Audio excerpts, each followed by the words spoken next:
पंजाब की आम आदमी पार्टी सरकार के सिख मंत्री और विधायक आज तख्त श्री अकाल साहिब के सामने पेश होंगे और बेदबी कानून को लेकर श्री अकाल साहिब के सामने अपना लिखित जवाब देंगे। इस दौरान स्पीकर कुलतार संधवा भी उनके साथ मौजूद रहेंगे।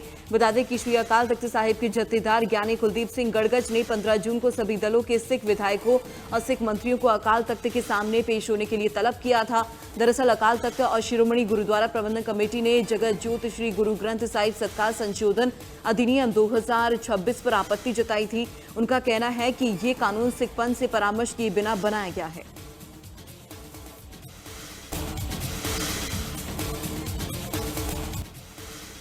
पंजाब सरकार की ओर से रविवार को सरकारी कॉलेज स्टेडियम गुरदासपुर में एक शाम भगवान शिव के नाम आध्यात्मिक कार्यक्रम का आयोजन किया गया। इस समारोह में आम आदमी पार्टी के राष्ट्रीय संयोजक अरविंद केजरीवाल और पंजाब के मुख्यमंत्री भगवंत सिंह मान शामिल हुए। साथ ही साथ पंजाब प्रदेश अध्यक्ष अमन अरोड़ा विशेष तौर पर मौजूद रहे। इस दौरान नेताओं ने मंच पर बैठकर भक्ति संध्या का आनंद लिया। स्थानीय नेता और प्रशासन की ओर से आए हुए मेहमानों का स्वागत किया गया। कार्यक्रम में विश्व प्रसिद्ध शिव भक्त गायक हंसराज रघुवंशी ने अपनी मधुर और आध्यात्मिक वाणी से पूरे मैदान को भक्ति में बना दिया।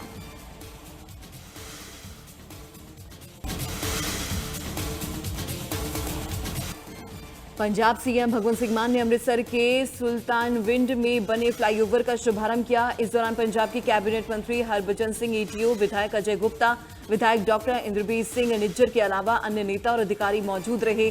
सीएम भगवंत सिंह मान ने कहा कि अमृतसर दुनिया भर में आस्था और विरासत का केंद्र है, जहां रोजाना 2 लाख से ज्यादा श्रद्धालु श्री हरमिंदर साहिब और अन्य ऐतिहासिक धार्मिक स्थलों के दर्शन के लिए पहुंचते हैं। इसके साथ ही उन्होंने विरोधियों पर भी जमकर निशाना साधा।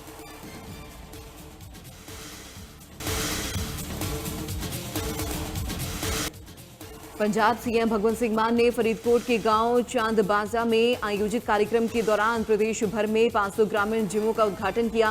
सीएम भगवंत सिंह मान के अलावा अन्य कई गणमान्य लोग मौजूद रहे। सीएम भगवंत सिंह मान ने अपने संबोधन के दौरान युवाओं को खेल और व्यायाम में शामिल होने के लिए प्रेरित किया। इसके साथ ही उन्होंने कहा कि पंजाब के युवाओं को नशे से दूर रखने के लिए खेलों का महत्वपूर्ण योगदान है।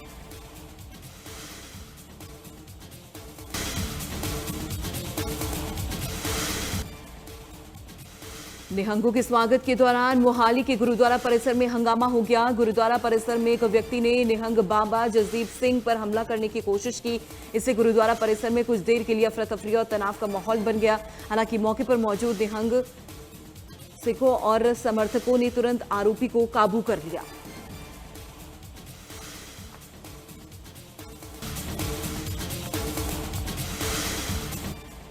श्री आनंदपुर साहिब में ड्रग्स के खिलाफ चल रही मुहिम के तहत प्रशासन ने सख्त कार्रवाई की है। वार्ड नंबर 1 में सरकारी जमीन पर अवैध रूप से बने एक शेड को पुलिस और सिविल प्रशासन की संयुक्त टीम ने गिरा दिया। ये कार्रवाई पंजाब सरकार की ड्रग्स के खिलाफ जंग मुहिम के तहत की गई है। एसपी अरविंद मीणा के अनुसार जनरल सिंह नाम का व्यक्ति, जिसके खिलाफ 12 आपराधिक मामले दर्ज हैं, जिसमें 10 एनडीपीएस एक्ट से जुड़े हैं, ड्रग तस्करी में संलिप्त रहा।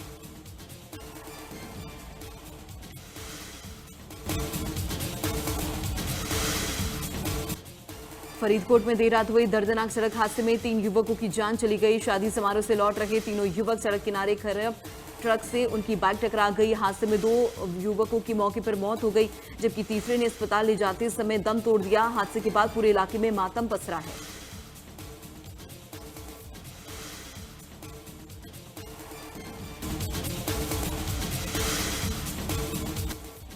पानीपत में केंद्रीय मंत्री मनोहर लाल ने अंत्योदय फाउंडेशन के तहत जरूरतमंद छात्राओं को 276 साइकिलें बांटी।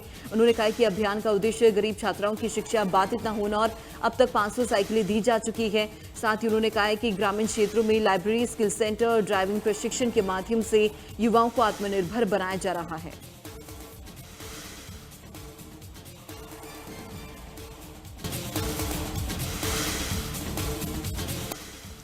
रोहतक में दिल्ली हिसार नेशनल हाईवे पर गांव खरावड़ के पास दुकान में शॉर्ट सर्किट से भीषण आग लग गई। आग तेजी से फैलकर पास की दुकानों तक जा पहुंची। सूचना पर रोहतक और सांपला से 3 दमकल गाड़ियां मौके पर पहुंची और कड़ी मशक्कत के बाद आग पर काबू पाया गया। हादसे में दुकान पूरी तरीके से जल गई और हालांकि बड़ा हादसा टल गया। नुकसान का आकलन फिलहाल जारी है।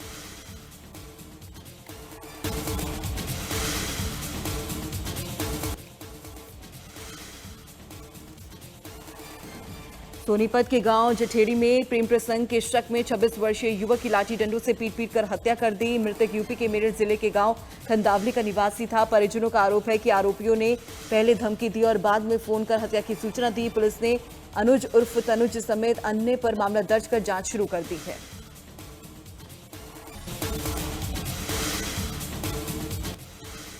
उत्तर प्रदेश के मुख्यमंत्री योगी आदित्यनाथ आज पीलीभीत और मुरादाबाद जिले के दौरे पर रहेंगे। मुख्यमंत्री सबसे पहले पीलीभीत जाएंगे, जहां पीलीभीत के बरखेड़ा और बीसलपुर विधानसभा क्षेत्रों के लिए 569 करोड़ से ज्यादा के लागत की विकास परियोजनाओं का लोकार्पण और शिलान्यास करेंगे और जनसभा को संबोधित करेंगे। इसके बाद सीएम योगी मुरादाबाद जाएंगे, जहां वो सर्किट हाउस में आयोजित मुरादाबाद मंडल में लोक निर्माण विभाग के अधिकारियों संग बैठक करेंगे, जिसमें मुरादाबाद के विकास कार्यों और कानून व्यवस्था की विस्तृत समीक्षा भी की जाएगी। इसके अलावा मुख्यमंत्री मुरादाबाद के कई विधानसभा क्षेत्रों के लिए विकास कार्यों का लोकार्पण और शिलान्यास करेंगे।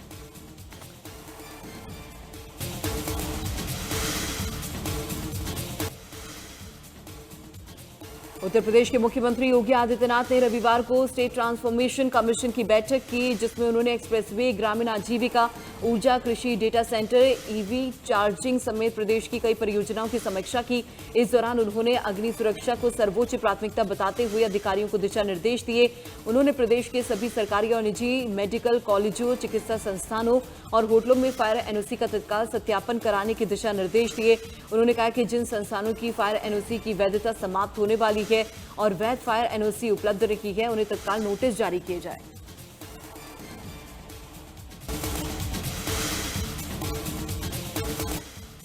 राम मंदिर में चढ़ावा चोरी मामले में गिरफ्तार किए गए सभी 8 आरोपियों की 3 दिन की न्यायिक हिरासत आज खत्म हो रही है, जिसके बाद आज सभी आरोपियों को एंटी करप्शन कोर्ट में पेश किया जाएगा, जहां पुलिस इनकी रिमांड की मांग करेगी। एसआईटी की रिपोर्ट के बाद पुलिस ने अयोध्या कोतवाली में श्री राम जन्मभूमि तीर्थ क्षेत्र ट्रस्ट के सदस्य कृष्ण मोहन की तहरीर पर मुकदमा दर्ज किया था।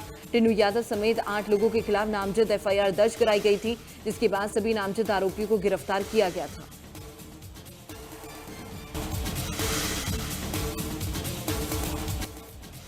गाजियाबाद के ट्रॉनिका सिटी औद्योगिक क्षेत्र में सरकारी जमीन पर बने कथित अवैध मजार पर जिला प्रशासन ने बड़ी कार्रवाई की है। यूपी सीडा, राजस्व विभाग और पुलिस की संयुक्त टीम ने बुलडोजर चलाकर अतिक्रमण को हटा दिया। कार्रवाई के दौरान कानून व्यवस्था बनाए रखने के लिए भारी पुलिस बल और पीएससी तैनात किए गए। अधिकारियों ने साफ कहा है कि सरकारी और सार्वजनिक भूमि पर किसी भी तरीके का अवैध कब्जा बर्दाश्त नहीं किया जाएगा।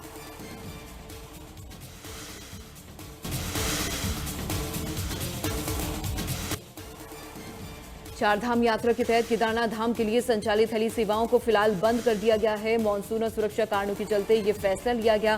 साथ ही डीजीसीए की अनुमति अवधि खत्म होने के कारण भी उड़ानों का संचालन स्थगित कर दिया गया है। श्रद्धालुओं को अब केदारनाथ के लिए पैदल या फिर अन्य उपलब्ध वैकल्पिक मार्गों का इस्तेमाल करना होगा।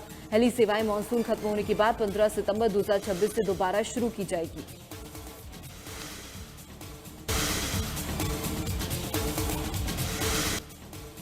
हरिद्वार में गंगा घाटों को स्वच्छ और सुंदर बनाने के लिए जिला प्रशासन ने विशेष सफाई अभियान चलाया है। जिलाधिकारी मयूर दीक्षित के दिशा निर्देश में रामघाट और कश्यप घाट पर आपदा प्रबंधन विभाग, नगर निगम, सामाजिक संस्थाओं और गंगा सभा के प्रतिनिधियों ने संयुक्त रूप से सफाई की।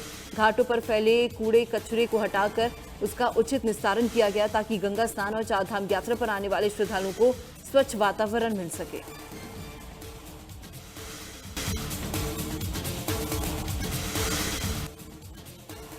दिल्ली की मुख्यमंत्री रेखा गुप्ता ने चिल्ला गांव स्थित यमुना घाट पर आयोजित स्वच्छता अभियान में सैकड़ों युवाओं, स्थानीय निवासियों और नागरिकों के साथ हिस्सा लिया।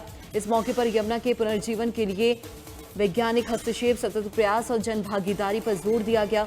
मुख्यमंत्री ने सभी स्वयंसेवकों का आभार जताते हुए दिल्ली के हर परिवार से यमुना के लिए समय देने और इन जन आंदोलन का सक्रिय भागीदार बनने की अपील की।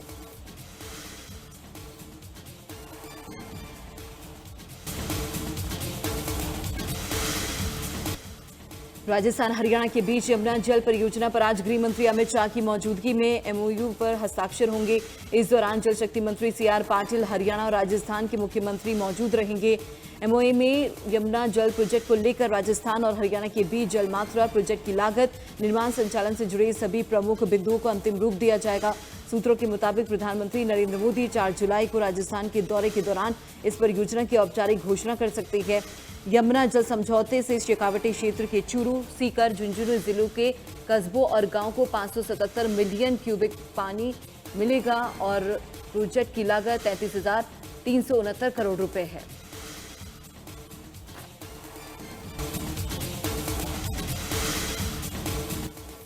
3 जुलाई से शुरू होने जा रही श्री अमरनाथ जी की यात्रा को लेकर सरकार और प्रशासन की तरफ से तैयारियां पूरी कर ली गई है। बाबा बर्फानी की पवित्र यात्रा को देखते हुए तमाम जगहों पर सुरक्षा के कड़े इंतजाम किए गए। साथ ही श्रद्धालुओं की सुरक्षा के अलावा उनकी सुविधाओं का भी विशेष ध्यान रखा गया है। यात्रा के दौरान श्रद्धालुओं को किसी भी तरह की कोई दिक्कत न हो, इसके लिए सुरक्षा से लेकर पार्किंग की व्यवस्था तक का विशेष इंतजाम किया गया। इसको लेकर एलजी मनोज सिन्हा ने सुरक्षा व्यवस्था की समीक्षा की।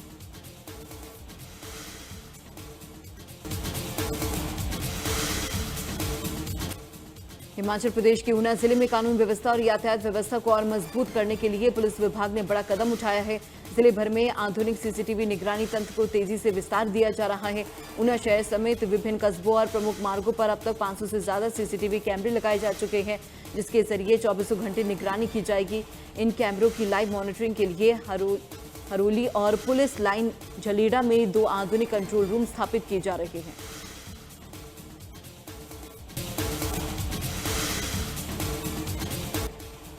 प्रधानमंत्री नरेंद्र मोदी के सेशल्स दौरे का आज आखिरी दिन है। पीएम मोदी ने रविवार को सेशल्स के राष्ट्रीय दिवस स्वर्ण जयंती समारोह में विशिष्ट अतिथि के तौर पर हिस्सा लिया।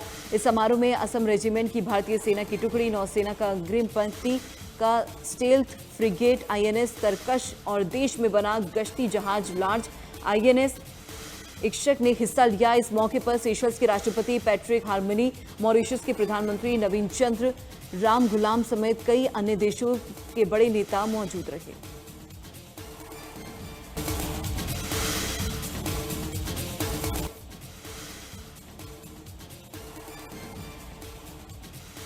पीएम मोदी को मिला सेशल्स का सर्वोच्च नागरिक सम्मान और ये सम्मान पाने वाले प्रधानमंत्री नरेंद्र मोदी पहले भारतीय प्रधानमंत्री बने हैं, जिसके बाद ये क्षण गौरवान्वित का रहा है।